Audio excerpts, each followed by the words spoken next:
Hello there, welcome back to Tina's Tiny Kitchen. Today I'm going to be making bean and potato quesadillas. It's a very time-consuming recipe, but it's super delicious. So let's get started because it's going to take us forever. Okay, for this recipe we're going to use a clove of garlic, butter, baking powder, queso fresco, masa, my beans that fell, some oil, some crema, you can use sour cream if you want, onion, avocado, Monterey Jack cheese, some jalapeños,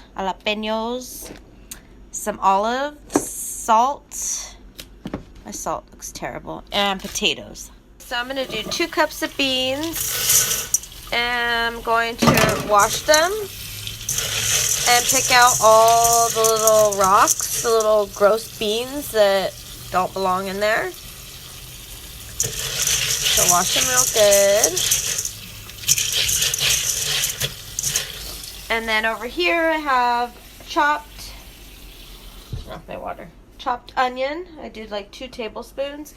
And then I have a big ass clove of garlic. So that's probably like enough for two cloves if it was a small one. And in my pot, I'm going to add 2 tablespoons of oil. Heat that up, and I'm going to saute the onions and garlic in here before I add my beans. Alright, well they're all sauteed up. I had my burner on too high, so my onions got a little well done. But that's okay. They'll still be fine. Now, I'm going to put my beans in.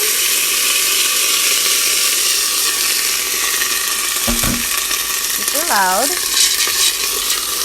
Mix it all together, and I'll pour in my water. I'm gonna do I don't know, probably about 6 cups or so, maybe more than that.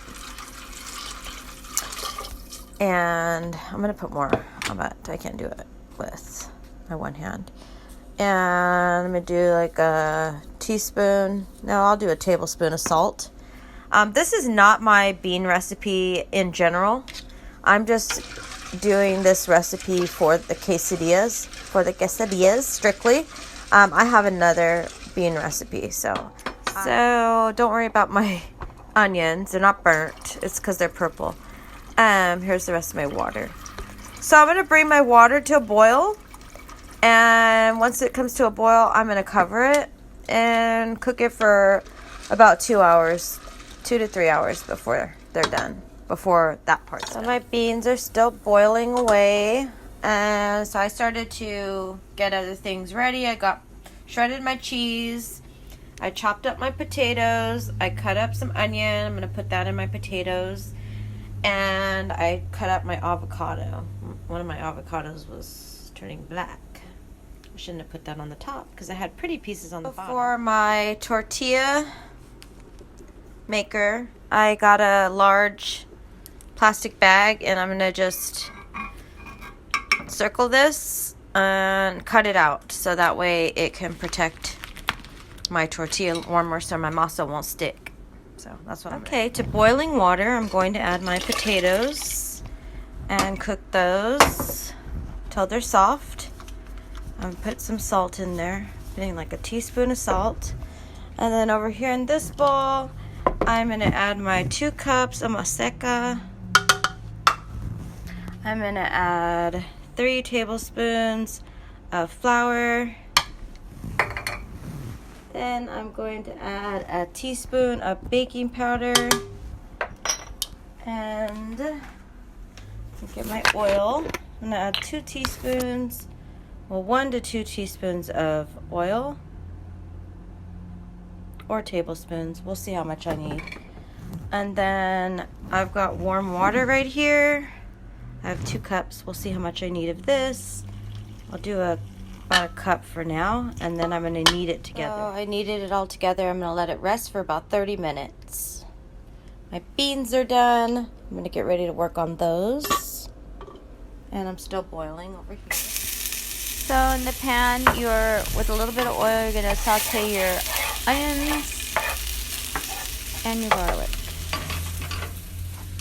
And then go ahead and strain your potatoes in the strainer. Take out all the water.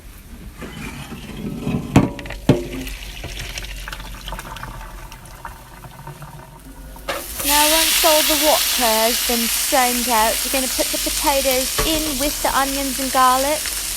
And you're going to season them and then start mashing them. You like my accent? Now I'm going to take a couple scoops of my beans with the juice, put it in my blender. I guess I'm going to do 3. You can put them in batches if you need more. And get a little of the juice. Sorry, I forgot to show that I blended all those beans. And then you're going to get butter in a pot and pour the beans in the butter. And saute them up a little bit. Of course, I'm struggling to get these beans out. I should have scooped them out with a spoon. And once you've got them sauteing, you're going to mix in a little cheese at a time. And not a lot. Put all your cheese in there. And you're going to stir it until it completely dissolves. And you cannot add more cheese until it's completely dissolved, or you'll get those little cheese balled up pieces. So by this point, I've mixed in all my cheese, and I'm going to add some of my jalapeno juice and some of my olive juice. And you can actually put olives in there if you want to, but I'm not going to because I won't eat them. So, and mix that up real good. And so now for the tortillas, you're going to put a ball of masa in the tortilla press and close it up. Mine's oozing out all over the place. And voila, got myself a tortilla. So it's finally time to fill these bad boys. This one I'm going to do beans. And so put a little of the bean filling in there. And then add some more cheese. And then just carefully roll it in half and press the sides. And then you're going to fry them up in the little fryer. With the potatoes, same thing. Put some potatoes, put some cheese, close it up on the sides, and fry them up. So here they are. They look freaking bomb. I've got the bean ones, I've got the potato ones, and ready to grab. Oh, they look bomb. I topped them with all my little toppings and my cheater salsa from Cardenas. And as usual, cut his head off. It's a good thing they bend down and get a bite of their food, or you wouldn't even get to see their face. I always forget to go way farther back when I'm recording because my videos are few and far in between. Here he goes. Hopefully you liked it. Good. Mine with my delicious rice, and hopefully you give them a try. Even though they're time consuming, don't let that intimidate you. Thank you for watching.